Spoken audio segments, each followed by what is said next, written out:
Jenn McNary has two sons, 15-year-old Austin and 12-year-old Max. Both have a form of muscular dystrophy that leads to muscle degeneration and eventually death. The boy's mom heard about an experimental drug that might cure the kids. She tried to get them into the FDA-approved trial that was testing the drugs and was told Max could be in the study, but Austin could not. After just 16 weeks, Jenn could see the drug was working. Max can walk. He can dance. He can swim. But Austin continues to get worse. Jenn McNary joins us now, along with Darcy Olson of the Goldwater Institute, which is a think tank that argues that people who are dying should have the right to try any drug, even if it's not government approved. You heard the congressman? It's to protect you. John, this is about saving lives. And what the Goldwater Institute is working on is an initiative where the states can give anyone with a terminal illness the right to try an experimental drug before the FDA has approved it. So, you know, usually a manufacturer discovers a drug and it takes 10 to 15 years before it can get into, say, Jenn's hands for her sons. We're saying once they have an awareness of that drug, access should be immediate.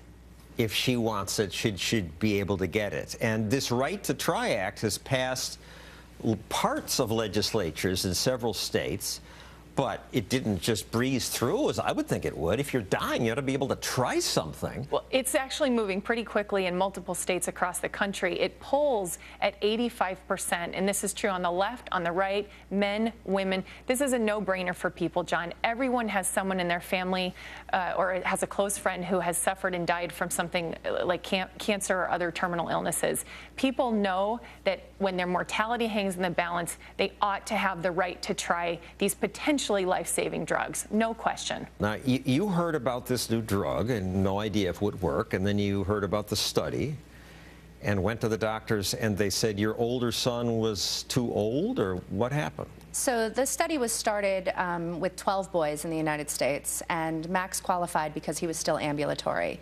Austin was already non-ambulatory. And of the 12 kids in the test, 10 have shown marked improvement. So actually, all of the boys at this point are stable. The two that did go non-ambulatory have better lung function. So that's the new data that just came out. And all of the kids... And stable is a good thing because this has been 2.5 years and this disease causes deterioration. So one thing that is certain about Duchenne is kids don't get better, they don't stay stable, they always get worse. And these children were chosen because they were all about to fall off a cliff. They were all about to stop walking. And they stopped falling off the cliff. Absolutely. Absolutely. They all stopped. They all stabilized. And the improvement in your younger son is miraculous. And it's the most amazing thing I've ever seen. He was supposed to be in a wheelchair. He's 12 and a half. He is now helping to take care of his older brother who is dying, who is getting worse, watching his brother get better. How do they deal with it? Is he angry? You know, Austin's 15 now. 15-year-olds in general are angry. 15-year-olds who are being betrayed by their government are even angrier. And he knows the drug works. He's seen it firsthand. He sees it every day, and he wants access. So, Darcy, how do you reconcile what Congressman Kucinich says with her experience? What are they thinking? What the FDA is doing here is an abomination. There was a new drug, you talk about fast track, that just came out called Gazyva for leukemia patients. When the FDA discovered it, they thought, this is a miracle drug. They said, we're going to fast track this so people can get it right away. That fast track took 7 years. So from the time the trial started to the time it was actually able to get into patients' hands, 30,000 people died. There's an attitude in government that's just, we are the bullies. We have to decide for you. You know, I'm not even sure sometimes that they think about this, and Jenn could tell you about this. She's met face-to-face with the commissioner, and they're like, oh, you know, we're working on your problem, and you think, are you a mother? Do you, I mean, have you had anyone sick in your family? Right? They don't argue. They don't appear to see that every day that goes by is a loss of function for these boys, and kids are dying while they're waiting. I can't count the number of boys we've lost, and since the beginning of the trial, Austin is now losing the ability to use his arms. 2.5 years of a fully, completely safe and effective drug that met all its endpoints. There isn't a single side effect.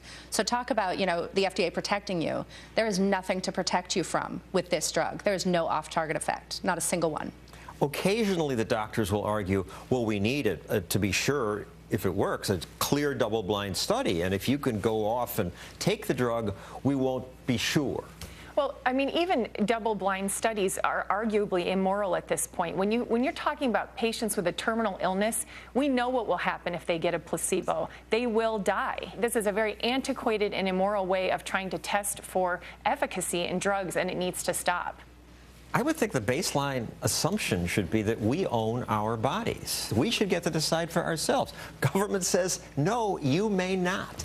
Why do Americans go along with that? Well, I'm not sure that they do, John. I think this issue is like the American debt. You know, 75% of the people say they want it solved, and Congress doesn't do anything year after year. I mean, the political system has a lot of problems, and I don't think what politicians do necessarily reflects what the people want. Thank you, Darcy and Jenn, for sharing your story. To keep this conversation going on Facebook or Twitter, we're using the hashtag #GovernmentBullies. Please join the debate.